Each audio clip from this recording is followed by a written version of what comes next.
Taip, gero jums šeštadienio ir apžiūrim šitą peiliuką.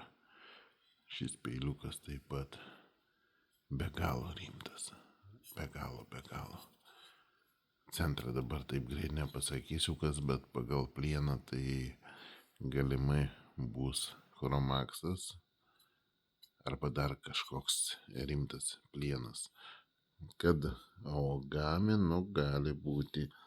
gali būti ir ta mahaganė pagal plieną, taip iš akies žiūrint. Ir, gali būti plieniukas, tai struktūra plieno įdomi, labai įdomi, matote.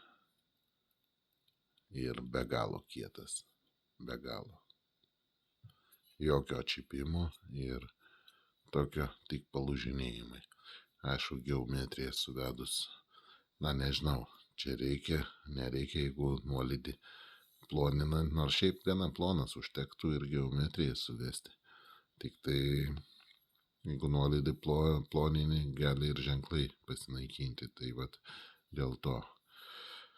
Bet aš manau, kad čia nelabai dar kol kas reikia, jeigu gražiai geometriją suvedus, pagalandus profesionaliai, tai čia nieko daugiau nereikia rankeną nebent šlifuoti arba dirbti su tokio senoviško stiliaus jau mačiusio laiko, o šiaip viskas superinis. Statom, laimim, iki.